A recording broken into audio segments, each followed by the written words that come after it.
Hello दोस्तों, अगला हमारा सर्किट है 3 bit synchronous counter design using JK flip flop.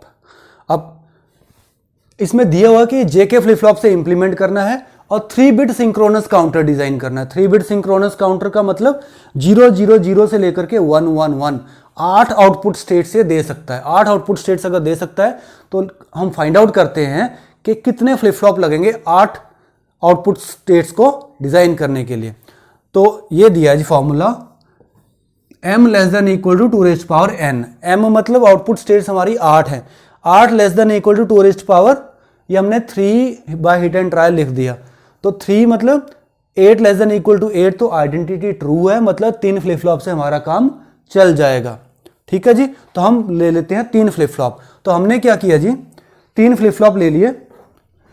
ये LSB फ्लिप फ्लॉप है, ये मिडिल बिट है, ये मोस्ट सिग्निफिकेंट बिट है। ठीक है, अब इसमें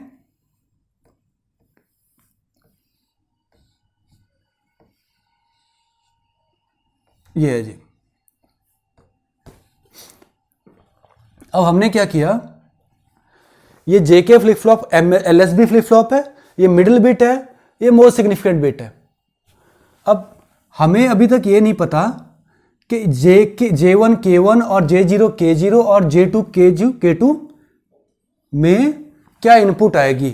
J2 K2, J1 K1 और J0 K0 में क्या इनपुट आएगी, वो हमने कैलकुलेट करनी है। लेकिन हमें ये पता है कि ये सिंक्रोनस काउंटर है, तो सबकी क्लॉक एक ही होगी। चाहे तो आप यहाँ पर नेगेटिव एज ट्रिगर्ड क्लॉक लगा दो या पॉजिटिव एज ट्रिगर्ड क्लॉक लगा दो, आउटपुट पे इसका कोई फर्क नहीं पड़ने वाला।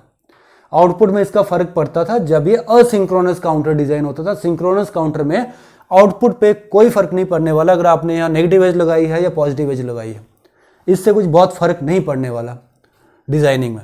ठीक है जी, तो ये आपका क्लॉक लग गया, ये सिंक्रोनस मोड में सारे कनेक्ट हो गए। अब हमने J2 K2, J1 K1 और J0 K0 कैलकुलेट करना है। अब क्योंकि हमें पता कि हमें 3 फ्लिप फ्लॉप चाहिए, तो हमने यहाँ पर 3 फ्लिप फ्लॉप लगा दिए। अब सेकंड स्टेप पे आते हैं। सेकंड स्टेप कहता है कि present state next state table design कर लो भाई। Present state next state table मतलब अगर प्रेजेंट स्टेट 0 है तो अगली स्टेट 1 होगी, अगर प्रेजेंट स्टेट 1 है तो अगली स्टेट 2 होगी, अगर प्रेजेंट स्टेट 2 है तो अगली स्टेट 3 होगी, ये 3 है तो ये 4 होगी।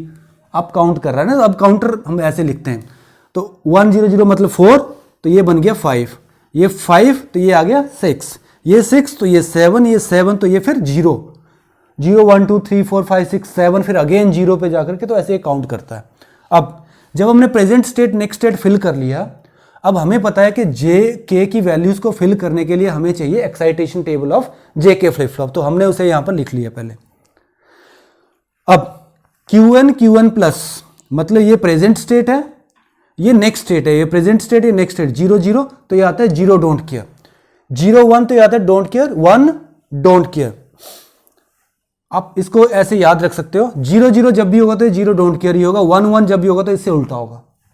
ठीक है, जब ये 0 1 है इसका मतलब आउटपुट आपकी सेट हो रही है। सेट कौन करता है, J सेट करता है आउटपुट को, तो ये आ गया 1, ये आ गया डोंट केयर। फिर यहां पर आ गया 1 0 मतलब रीसेट हो रहा है, आपका रीसेट हो रहा है, इसका मतलब K आप 1 कर दोगे तो डोंट केयर इधर आ जाएगा।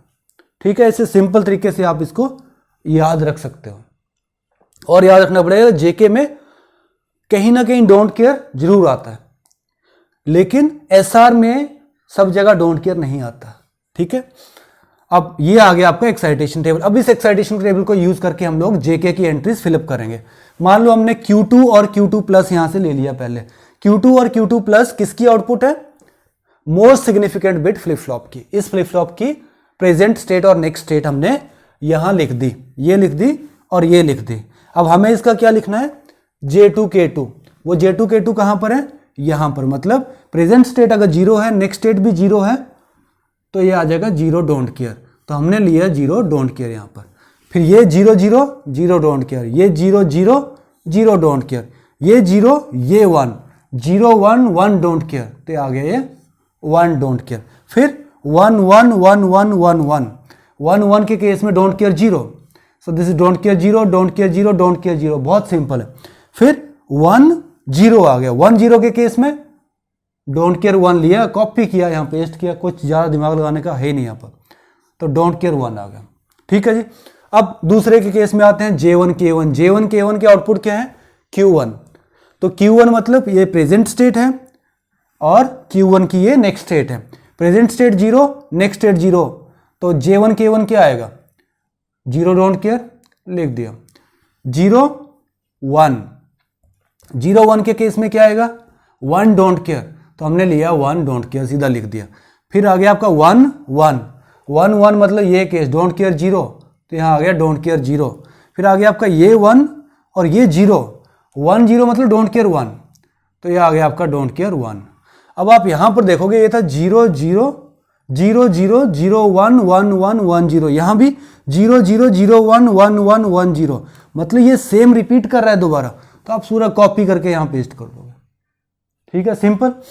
अब थर्ड पे आते हैं Q0 प्लस। अब क्योंकि यहां पर तो सेम था इसका ट्रांजिशंस, तो हमने कॉपी करके पेस्ट कर दिया, लेकिन आपने क्या करना है, एक्साइटेशन टेबल से हर एंट्री मैच करके ही यहां लिखनी है, गलती से बचने के लिए। अब 0 1 1 0 0 1 1 0 0 1 1 0 0 1 1 0, ये ऐसे चल रहा है। अब 0 1 के लिए आप क्या करते हो? 1 don't care 1 1 don't care 1 1 don't care 1 1 don't care 1, पूरा सीक्वेंस रिपीट हो रहा है। ठीक है जी, तो ये आपका कंप्लीट हो गया present state next state table. जब आपका present state next state table complete हो गया, उसके बाद आप क्या करोगे? J2 और K2 का हार्डवेयर एक्सप्रेशन फाइंड आउट करोगे यूजिंग कार्नोट मैप। तो K मैप लगा करके आप J2 K2, J1 K1, J0 K0 इन सब की वैल्यूज कैलकुलेट करोगे। अब प्रेजेंट स्टेट तो सेम रहेगा, तो ये इनपुट है प्रेजेंट स्टेट उसके लिए, और ये है आउटपुट, ये आपकी इनपुट बन जाती है इनपुट, और ये आपकी बन जाती है आउटपुट। नेक्स्ट स्टेट डिकोडर मतलब आउटपुट लिखी हुई है ट्रुथ टेबल में। अब इसमें देखो 0 0 0 1 0 0 0 1 don't care don't care don't care don't care don't care don't care don't care don't care, तो हमने कंप्लीटली फिल कर दिया। अब इसका पेयरिंग होगा ऐसे, तो इसको आप लिख सकते हो Q1 और Q0। ठीक है, अब K2 के लिए लिखते हैं। K2 के लिए भी बहुत आसान है, don't care don't care don't care don't care, तो ये आगे 4 डोंट केयर आपके। उसके बाद 0 0 0 1 0 0 0 0 0 1, तो ये, तो यहां पर भी आपका सेम, तो Q1 Q0। ठीक है, इसका मतलब ये हो गया कि अगर आप इसको हार्डवेयर में लिखना चाहो तो Q1 Q0 J2 K2 के बराबर आएगा। यहां पर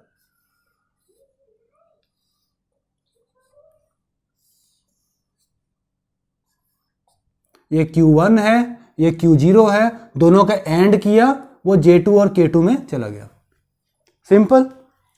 अब J1 K1 कैलकुलेट करते हैं। 0 1 don't care don't care, 0 1 don't care don't care, 0 1 don't care don't care, 0 1 don't care don't care. अब पेयरिंग कर लेते हैं, तो ये पेयर बन गया, इसका मतलब Q0। बहुत सिंपल है, स्ट्रेट फॉरवर्ड प्रोसेस है। K1 don't care 0 1 don't care 0 1, then don't care 0 1 don't care 0 1, दोबारा से ये पेयर बन गया, तो ये आ गया आपका Q0। अब Q0 अगर आपको कनेक्ट करना है तो डायरेक्ट ऐसे ही कनेक्ट हो जाता है। ठीक है जी, Q0 is directly going to J1 K1। अब आप तीसरे पार्ट पे आते हो, 1 don't care 1 don't care 1 don't care. अब इसमें एंट्रीज देखो आप, 1 है या फिर डोंट केयर है, मतलब ये तो सारे का सारा फिल हो जाएगा। सारे का सारा अगर फिल हो जाएगा तो आउटपुट में तो VCC आएगी, मतलब ये तो हमेशा ही 1 रहेगा। तो हमने क्या किया, इन दोनों को कनेक्ट कर दिया VCC पे। अभी आपका कंप्लीट हार्डवेयर डिजाइन हो गया for 3 bit synchronous counter using JK flip flop. तो दोस्तों इसके 5 स्टेप हैं। सबसे पहला स्टेप कि भाई कितने फ्लिप फ्लॉप लगेंगे इसको डिजाइन करने के लिए, उसके लिए हमें चाहिए कि कितनी आउटपुट स्टेट्स हैं इसकी। अगर ये 3 बिट है या मोड 5 है या मोड 7 है, तो इसकी आउटपुट स्टेट्स कितनी है। तो आउटपुट स्टेट्स कितनी है वो यहाँ पर फॉर्मूले में लिख दो, लेस देन और equal to 2n। Hit and trial से आप निकाल लो कितने फ्लिप फ्लॉप लगने हैं। आइडेंटिटी ये ट्रू होनी चाहिए, लेस देन और इक्वल टू। लेस देन और इक्वल टू ट्रू है तो क्लोजेस्ट वैल्यू जो भी होगी वो हम लेंगे और उसके हिसाब से नंबर ऑफ फ्लिप फ्लॉप लगा देंगे।